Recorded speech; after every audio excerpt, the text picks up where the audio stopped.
An increasingly assertive China has warned that World War III is inevitable unless the United States stop meddling in the South China Sea affairs.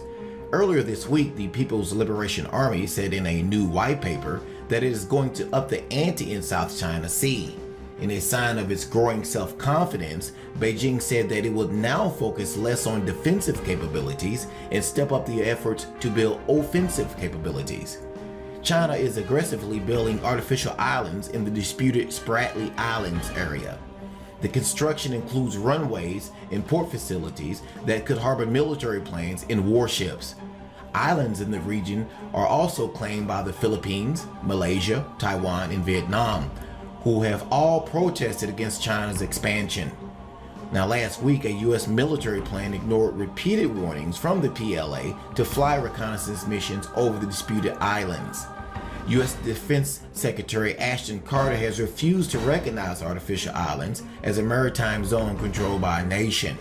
He said Washington was determined to protect the freedom of navigation in the South China Sea as is allowed under international conventions. The Chinese military's new white paper notes that it is ready to use force beyond its borders in the air and at sea to safeguard the maritime possessions.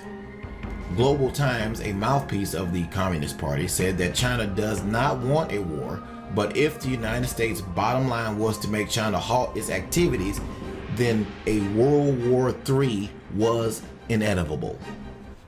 New reports from Australia suggest the Chinese have moved weapons onto the contested islands, which a few months ago were little more than underwater reefs. Just a week ago, the Chinese military issued a veiled threat to a U.S. Navy P-8 Poseidon surveillance plane that flew toward the Spratly Chain, which is claimed by several Asian nations, including the Philippines. For a military airplane, you are approaching my military security air. Please go away quickly in order to run department. The U.S. Defense Secretary, en route to a security conference in Asia, signaled a tougher U.S. stance. There should be no mistake about this. The United States will fly, sail, and operate wherever international law allows, as we do all around the world.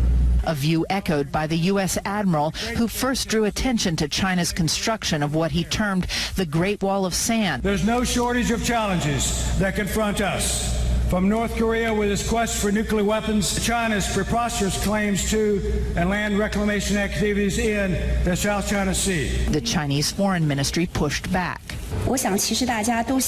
Everyone is fully aware of the reason, which is that some countries keep playing up tensions and tarnishing the image of China for self-serving interests. On Tuesday, China held a groundbreaking ceremony for 2 lighthouses on the new islands. Since January, the Chinese have added 1,500 acres to the Spratly Chain by dredging deep harbors and long runways that can handle warplanes. You can see here the landing strip. After years of unexplained double-digit defense spending increases, China released a white paper on its defense strategy this week.